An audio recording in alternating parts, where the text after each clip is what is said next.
इस news के प्रायोजक हैं वंश फिटनेस सेंटर, कादरी हॉस्पिटल, नई जिंदगी रोड, सोलापुर। आजादी बचाओ न्यूज चैनल में सभी दर्शकों का स्वागत है।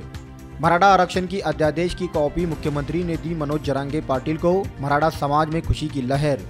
दरअसल नवी मुंबई में आज 27 जनवरी 2024 को मुख्यमंत्री एकनाथ शिंदे जी ने मराठा आरक्षण के योद्धा मनोज जरांगे की सभी शर्तें मानकर आरक्षण की अध्यादेश की कॉपी सौंपकर अनशन खत्म करवाया, जहां पूरे राज्य भर में खुशी की लहर देखने को मिली। इसी तरह सोलापुर शहर के छत्रपति शिवाजी महाराज चौक में मराठा समाज के लोगों ने जश्न मनाया। छत्रपति संभाजी महाराज की जय। जरांगे पाटिल तुम आगे बढ़ो, हम तुम्हारे साथ हैं। जरांगे पाटिल सब तुम आगे। एक मराठा, एक मराठा।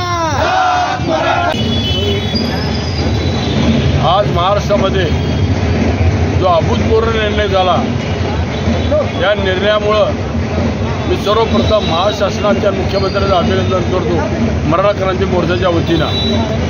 आज जो निर्णय झाला, हा निर्णय होणं फार आवश्यक होतं, कारण महाराष्ट्रातल्या जवळजवळ शेकडो मुलांनी या आरक्षणासाठी आत्महत्या केल्या आणि आत्महत्या करत असताना ज्या सरकाराच्या काळामध्ये हे आत्महत्याचं पाप हे त्या शासनावर आहे।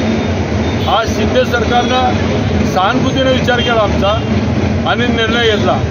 निर्णय घेत असत की त्याने आडेवाडे घेतले, पण मराठा योद्धा जरांगे साहेबांनी जो ताटर भूमिका दाखवली आणि रात्रीची जी भूमिका होती, जर GR नाही आला तर मुंबईच्या दिशेने काढण्यात तयार ठेवा, हा जो निर्णय होता, हा निर्णय 350 वर्षापूर्वी देखील शिवाजी महाराजांना असेच निर्णय घेतले होते, असा निर्णय आम्हाला वाटत होता। आज आम्ही एवढं सांगेन की मराठा क्रांती मोर्चानं जो गेली 5-6 वर्ष महाराष्ट्रामध्ये लढा दिला, सोलापुरात देखील लढा दिला, त्या लढ्यामध्ये ज्या युवकांनी सहभाग घेतला, त्या युवकांच्या सहभागाला आज अभूतपूर्व यश आलेलं आहे। आणि ज्यांनी म्हणजे आमचे असतील किंवा परके असतील, या काळामध्ये ज्यांनी आम्हाला विरोध केला आहे, आता येणाऱ्या इलेक्शनमध्ये त्यांच्या मराठीची पोरं करेक्ट कार्यक्रम करतील, एवढंच या ठिकाणी बोलेल।